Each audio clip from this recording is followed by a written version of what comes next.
हम लोग आज जानेंगे क्वेश्चन नंबर 7। बुक का नाम क्या है? S L Arora. तो question number 7 S L Arora given, इतना तो करते ही हम लोग। इसमें एक सर्किट बनी हुई है, आइए उस सर्किट को हम लोग बना लेते हैं। यहां पर ये एक फिगर बना हुआ है आपका कुछ इस तरीके का।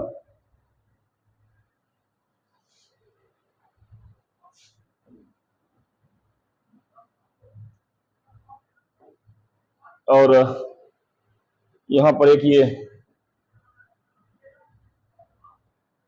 कुछ इस तरीके का फिगर बना हुआ है आपका ऐसे।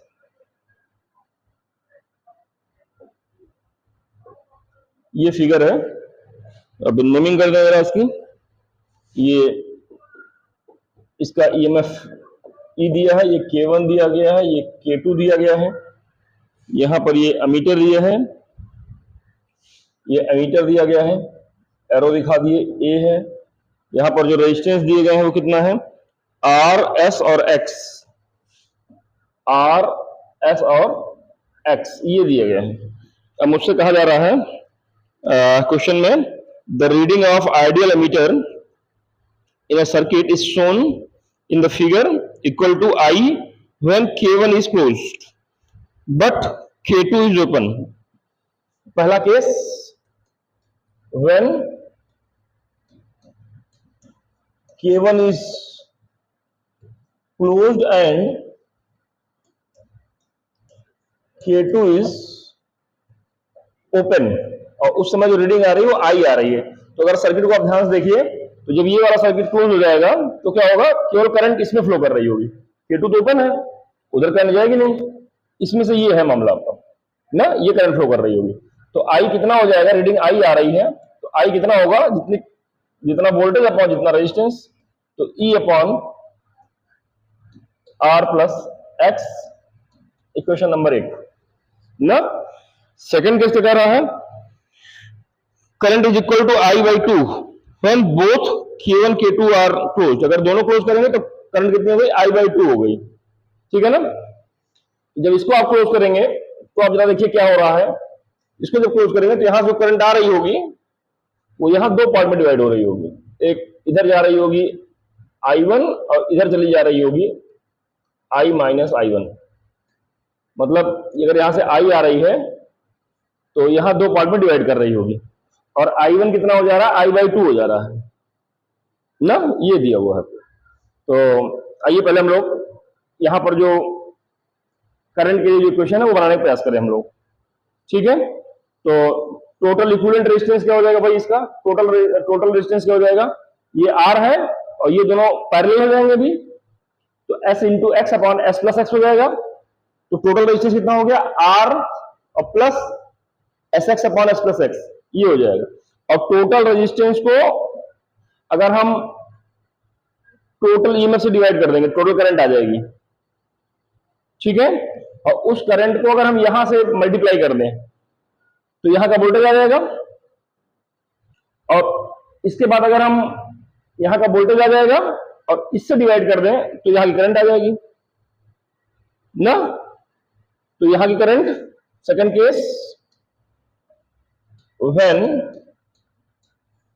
K2 and K1 and K2 both are close.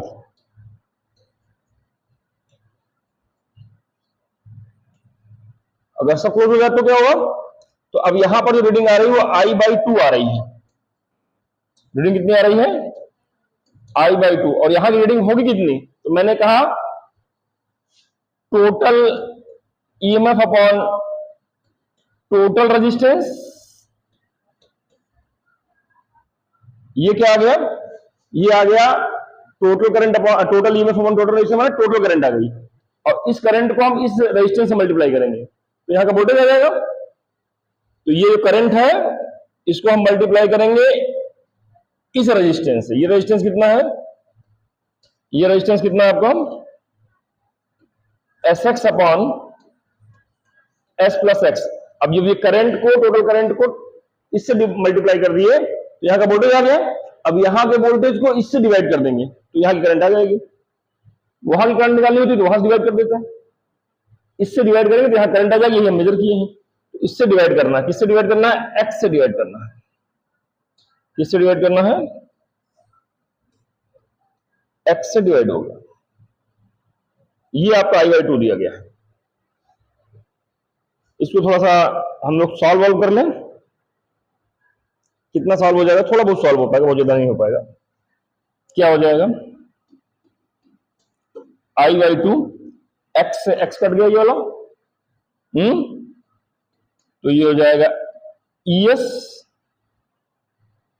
यहां एलसीएम ले लें S प्लस एक्स का, तो यहां पर R S plus x plus SX ना, इससे कट जाएगा, ये आ जाएगा टोटल, बाकी सब कट जाएगा। तो ये आपका इक्वेशन नंबर 2 आ गया। हमको निकालना क्या है यहाँ पे भाई, find the expression for resistance of X in terms of R and S। R और S के टर्म में X की वैल्यू निकालनी है, ठीक है। तो from equation 1 and 2, from equation 1 and 2 we get यहां पर E upon 2 R plus X, ये I की वैल्यू यहां रख दिया गया, 2/n था ही पहले से। इधर क्या आ गया, ES upon RS RX SX। अब ये देख रहे हैं E से E कट जाएगा और हम लोग क्रॉस मल्टीप्लिकेशन कर देते हैं, तो क्या आ गया, ये RS RX SX, और इधर जब मल्टीप्लाई करेंगे तो 2 R plus x into S, ये आ जाएगा आपको। बोलो भाई यहां तक क्या नहीं समझ में आई बात आपको, सब ठीक चल रहा है यहां तक, कोई दिक्कत? चलिए अब जरा देखिए, ये RS plus RX plus SX, यहां क्या आ गया, 2RS प्लस 2SX, ठीक है। अब RS वाले उधर ले जाएंगे, S वाले को उधर ले जाएंगे, तो यहां 2RS है और ये RS जाके घटेगा तो यहां पे केवल RS आ जाएगा। यहां पर 2SX है, इस पर आया माइनस में हो जाएगा, यहां SX पहले था तो माइनस बन जाएगा, और X जब कॉमन ले लेंगे हम तो ये R माइनस S आ जाएगा। क्लियर हो गया? तो अगर यहां तक की बात आ गई तो it's implies that X is equal to RS upon R minus X, this is the value of X। जो बात नहीं समझ में उतर रही है यहां पे हमको, क्लियर हो गया? अच्छा पॉइंट क्या था यहां पर, अच्छा पॉइंट ये था कि यहां पर आप करंट समझें।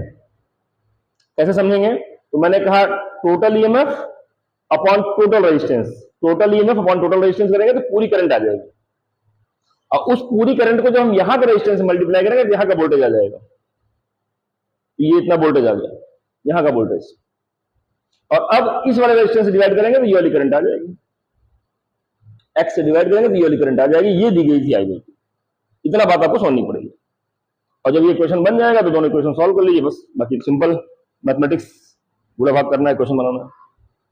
ओके।